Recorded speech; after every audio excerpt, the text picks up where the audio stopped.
So what do I do to practice self-care?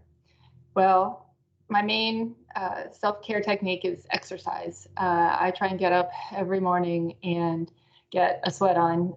If I don't do that in the morning, it probably won't get done during the day. And I find that if I have a day where I can't get at least a little bit of exercise in, I am not a good person to be around. And so exercise is self-care, but it's also, I think, caring for others, because I'm a much easier person to deal with if I've gotten sweaty in the morning. What was the best advice that I ever received? I think that the best advice I ever heard and was given to me is that sometimes you got to fake it until you make it. And that's because I have found that almost everything that I try to do in my life requires some practice. Almost anything that you do that's worth doing anyway, you're not going to be good at the first time you try it. And that's why I'm a lawyer, and that's why they call it practicing law, because you have to do things over and over again before you're really good. And sometimes that applies to confidence. And to me, it always applies to confidence. You have to practice and project confidence and maybe even fake your confidence. But the more you do that, the more that you behave confidently and pretend to be confident, soon you will be confident, because it takes practice. It's a skill that you have to learn. So that's the best advice I think I ever received. It works for me. So why am I so passionate about advocating for diversity and inclusion in the workplace?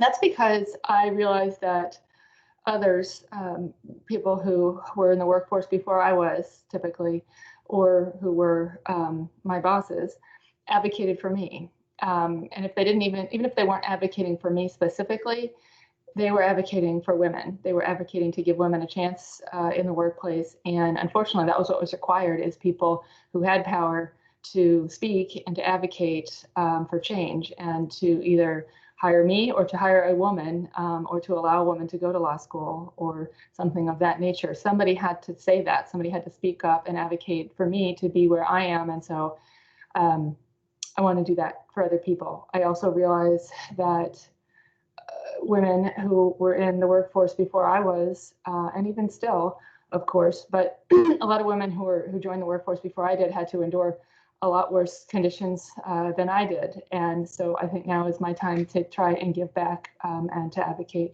for others, and to speak about the benefits of having a very diverse workforce, and to work for a workplace that is inclusive, so that we can get all the benefits from the diversity that we seek to get.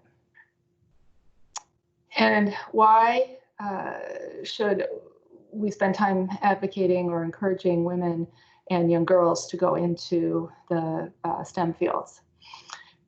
Well, I think that it's been written about so much, and it's pretty clear right now that having a team that is diverse allows you to be a better problem-solving team. You need to have a bunch of different perspectives in order to get to the right solution, and to get to the right solution quickly.